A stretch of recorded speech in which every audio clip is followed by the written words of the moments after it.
ਵਾਹਿਗੁਰੂ ਜੀ ਕਾ ਖਾਲਸਾ ਵਾਹਿਗੁਰੂ ਜੀ ਕੀ ਫਤਿਹ। ਪਰਮ ਸਤਿਕਾਰਯੋਗ ਗੁਰੂ ਰੂਪ ਖਾਲਸਾ ਸਾਧ ਸੰਗਤ ਜੀ, ਗੁਰੂ ਦੀ ਬਖਸ਼ਿਸ਼ ਹੋਈ ਹੈ। ਅੱਜ 12 ਮਹਾ ਪਾਪ ਕੱਤਕ ਦਾ ਮਹੀਨਾ ਪ੍ਰਾਰੰਭ ਹੋ ਰਿਹਾ। ਗੁਰੂ ਸਾਹਿਬ ਜੀ ਕੱਤਕ ਦੇ ਮਹੀਨੇ ਦੇ ਵਿੱਚ ਉਪਦੇਸ਼ ਦੇ ਰਹੇ ਨੇ। ਕੱਤਕ ਕਰਮ ਕਮਾਵਣੇ ਦੋਸ ਨ ਕਾਹੂ ਜੋਗ, ਪਰਮੇਸ਼ਵਰ ਤੇ ਭੁੱਲਿਆ ਵੈਪਨ ਸਭੇ ਰੋਗ, ਬੇਮੁਖ ਹੋਏ ਰਾਮ ਤੇ ਲਗਨ ਜਨਮ ਵਿਜੋਗ, ਖਿਨਮੇ ਕੌੜੇ ਹੋਏ ਗਏ ਜਿਤਲੇ ਮਾਇਆ ਭੋਗ, ਵਿੱਚ ਨ ਕੋਈ ਕਰ ਸਕੇ ਕਿਸ ਤੈ ਰੋਵੇ ਰੋਜ਼, ਕੀਤਾ ਕਿਛੁ ਨ ਹੋਵੇ ਲਿਖਿਆ ਤੁਰ ਸੰਜੋਗ, ਬੜਭਾਗੀ ਮੇਰਾ ਪ੍ਰਭੁ ਮਿਲੇ ਤਾਂ ਉਤਰਹਿ ਸਭ ਯੋਗ, ਨਾਨਕ ਕੋ ਪ੍ਰਭੁ ਰਾਖ ਲਹੇ ਮੇਰੇ ਸਾਹਿਬ ਬੰਦੀ ਮੋਚ, ਕੱਤਕ ਹੋਵੇ ਸਾਧ ਸੰਗ ਬਿਨਸੈ ਸਭੇ ਸੋਚ। ਭਾਵ ਕੱਤਕ ਦੇ ਮਹੀਨੇ ਦੇ ਵਿੱਚ ਕਰਮ ਕਮਾਉਣੇ ਦੇ ਆਧਾਰ 'ਤੇ ਜਿਹੋ ਜਿਹੇ ਜੀਵ ਕਰਮ ਕਰਦਾ ਉਹੋ ਜਿਹਾ ਫਲ ਦੀ ਪ੍ਰਾਪਤੀ ਕਰਦਾ ਹੈ। ਕੋਈ ਵੀ ਕਿਸੇ ਨੂੰ ਦੁੱਖ ਸੁੱਖ ਦੇ ਵਿੱਚ ਭਾਗੀ ਨਹੀਂ ਬਣਾ ਸਕਦਾ। ਦੋਸ਼ ਨ ਕਾਹੂ ਜੋ, ਕਿਸੇ ਨੂੰ ਦੋਸ਼ ਨਹੀਂ ਦੇ ਸਕਦਾ। ਅਹੰਕਾਰ ਕਰੇ ਸੋ ਅਹੰਕਾਰ ਪਾਏ, ਕੋਈ ਨ ਪਕੜੀਏ ਕਿਸੇ ਤਾਏ। ਸਭ ਤੋਂ ਵੱਡਾ ਦੁੱਖ ਪਰਮੇਸ਼ਵਰ ਤੇ ਭੁੱਲਿਆ ਵੈਪਨ ਸਭੇ ਰੋਗ। ਸਾਰੇ ਦੁੱਖ ਰੋਗ ਕਸ਼ਟ ਵਿਘਨ ਉਸ ਵਾਹਿਗੁਰੂ ਮਾਲਕ ਨੂੰ ਭੁੱਲਣੇ ਤੋਂ ਹੀ ਪ੍ਰਾਪਤ ਹੁੰਦੇ ਨੇ। ਕਿਉਂ? ਇਹ ਦੁੱਖ ਆਦ ਵਿਆਦ ਉਪਾਦ ਜਨਮ ਮਰਨ ਦਾ ਦੁੱਖ ਸਾਰੇ ਜੀਵ ਨੂੰ ਕਦੋਂ ਲੱਗਦੇ? ਬੇਮੁਖ ਹੋਏ ਰਾਮ ਤੇ ਲਗਨ ਜਨਮ ਵਿਜੋਗ। ਪਰਮੇਸ਼ਵਰ ਤੋਂ ਭੁੱਲਣੇ ਤੋਂ ਜਨਮ ਜਨਮ ਦਾ ਵਿਛੋੜਾ ਪੈ ਜਾਂਦਾ ਹੈ। ਭਾਵ ਦੁੱਖ ਲੱਗਦਾ ਹੈ ਇਸ ਨੂੰ। ਖਿਨਮੇ ਕੌੜੇ ਹੋਏ ਗਏ ਜਿਤਲੇ ਮਾਇਆ ਭੋਗ। ਇਹ ਪਦਾਰਥ ਵਸਤੂ ਜਿਸ ਕਰਕੇ ਸੁੱਖ ਭੋਗ ਰਿਹਾ ਹੈ, ਇਹ ਜੀਵ ਜਿਹਨੂੰ ਸੁੱਖ ਮਾਣਦਾ ਹੈ, ਜਿਸ ਦੇ ਕਾਰਨ ਕਰਕੇ ਪਦਾਰਥ ਨੂੰ ਭੋਗਣੇ ਕਰਕੇ ਵਾਹਿਗੁਰੂ ਨੂੰ ਵਿਸਰਦਾ ਹੈ, ਕੀ ਹੁੰਦਾ? ਸਾਰੇ ਜਿੰਨੇ ਵੀ ਮਾਇਆ ਦੇ ਭੋਗ ਨੇ ਇਹ ਥੋੜ੍ਹੇ ਸਮੇਂ 'ਚ ਕੌੜੇ ਦੁੱਖ ਰੂਪ ਹੋ ਜਾਂਦੇ ਨੇ। ਕਿਉਂਕਿ ਇਹ ਦੇਹ ਤੱਕ ਹੈ। ਦੇਹ ਤੋਂ ਬਾਅਦ ਕੋਈ ਵੀ ਪਦਾਰਥ ਜੀਵ ਦੇ ਕੰਮ ਨਹੀਂ ਆਉਂਦਾ। ਜੀਵ ਦੇ ਕੰਮ ਇੱਕ ਬੰਦਗੀ ਸੇਵਾ ਸਿਮਰਨ ਸੰਗਤ ਹੀ ਕੰਮ ਆਉਂਦੀ ਹੈ। ਇਸ ਕਰਕੇ ਜੀਵ ਨੂੰ ਗੁਰੂ ਦੇ ਉਪਦੇਸ਼ ਅਨੁਸਾਰ ਚੱਲ ਕੇ ਸੇਵਾ ਸਿਮਰਨ ਸੰਗਤ ਸਾਧੂਆਂ ਦੀ ਉਪਦੇਸ਼ ਕਮਾ ਕੇ ਜੀਵ ਦੇ ਆਪਣੇ ਸਫਲਤਾ ਦਾ ਮਾਰਗ ਨੂੰ ਅਪਣਾਉਣਾ ਚਾਹੀਦਾ ਹੈ। ਵਿੱਚ ਨਾ ਕੋਈ ਕਰ ਸਕੇ ਕਿਸ ਤੇ ਰੋਵੇ ਰੋਜ਼। ਹੋਰ ਵੀ ਕੋਈ ਕਿਸੇ ਦਾ ਕੋਈ ਸਹਾਰਾ ਆਸਰਾ ਨਹੀਂ ਦੇ ਸਕਦਾ, ਕੋਈ ਲੈ ਨਹੀਂ ਸਕਦਾ। ਕਿਉਂ?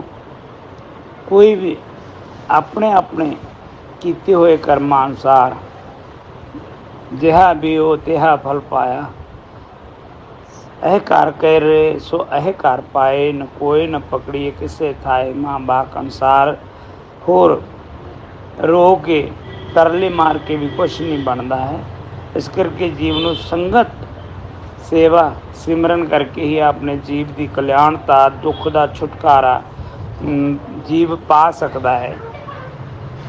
ਕਿਉਂਕਿ ਇਹ ਜੋ ਵੀ ਹੈ ਸੁੱਖ ਹੈ ਦੁੱਖ ਹੈ ਕਰਮ ਦਾ ਸੰਯੋਗ ਹੈ। ਲਿਖਿਆ ਧੁਰ ਸੰਜੋਗ। ਪਿਛਲੇ ਕਰਮ ਹੀ ਲੇਖੇ ਹੁੰਦੇ ਅਨੁਸਾਰ ਜੀਵ ਨੂੰ ਸੁੱਖ ਜਾਂ ਦੁੱਖ ਮਿਲਦੇ ਨੇ। ਬੜਭਾਗੀ ਮੇਰਾ ਪ੍ਰਭੂ ਮਿਲੇ ਤਾਂ ਉਤਰਿਆ ਸਭ ਯੋਗ। ਚੰਗੇ ਸ਼ੁਭ ਕਰਮ ਹੋਣ, ਗੁਰੂ ਪਰਮੇਸ਼ਵਰ ਦੀ ਸੰਗਤ ਮਿਲੇ, ਸਾਧੂਆਂ ਦੀ ਸੰਗਤ ਮਿਲੇ, ਨਾਮ ਬਾਣੀ ਦਾ ਪਿਆਰ ਮਿਲੇ, ਤਾਂ ਹੀ ਸਾਰੇ ਵਿਜੋਗ ਆਦ ਵਿਆਦ ਉਪਾਦ ਜਾਂ ਜਿਹੜਾ ਵਿਛੋੜਾ ਦੁੱਖ ਸਭ ਤੋਂ ਵੱਡਾ ਜਨਮ ਮਰਨ ਵਿੱਚ ਦੁੱਖ ਸਵਾਇਆ, ਇਹ ਦੁੱਖ ਵੱਡਾ ਇਹ ਉਹ ਹੀ ਮਿਟ ਸਕਦਾ ਹੈ ਜਦੋਂ ਸੰਗਤ ਕਰਕੇ ਨਾਮ ਜਪ ਕੇ ਜੀਵ ਆਪ ਗੁਰੂ ਦੇ ਉਪਦੇਸ਼ ਨੂੰ ਕਮਾ ਕੇ ਸਦਗਤੀ ਨੂੰ ਪ੍ਰਾਪਤ ਹੁੰਦਾ। ਨਾਨਕ ਕੋ ਪ੍ਰਭੁ ਰਾਖ ਲਏ ਮੇਰੇ ਸਾਹਿਬ ਬੰਦੀ ਮੋਚ। ਇਹ ਦੁੱਖਾਂ ਦੇ ਨਿਵਰਤੀ ਕਰਨ ਵਾਲੇ ਸਤਿਗੁਰੂ ਮੈਨੂੰ ਸੰਗਤ ਦੇ ਵਿੱਚ ਰੱਖਣਾ ਕਰੋ। ਪੰਜਵੇਂ ਗੁਰੂ ਨਾਨਕ ਸਾਹਿਬ ਜੀ ਕਹਿੰਦੇ ਨੇ, ਨਾਨਕ ਕੋ ਪ੍ਰਭੁ ਰਾਖ ਲਏ ਮੇਰੇ ਸਾਹਿਬ ਬੰਦੀ ਮੋਚ। ਇਹ ਪਾਪਾਂ ਨੂੰ ਨਿਵਰਤ ਕਰਨ ਵਾਲੇ, ਦੁੱਖਾਂ ਦੀ ਨਿਵਰਤੀ ਕਰਨ ਵਾਲੇ, ਇਹ ਸਤਿਗੁਰੂ ਮੇਰੇ ਪਾਪਾਂ ਦੀ ਨਿਵਰਤੀ ਕਰੋ। कतक होवे साध संग बिन से सभे सोच। सारे प्रकार के सोच विघ्न कष्ट ये साधु की संगत मिलने करके, नाम का रंग मिलने करके, सेवा सिमरन संगत करके जीव दे सारे पाप बिन से सभे सोच, सारे प्रकार की सोच खत्म हो जाते हैं।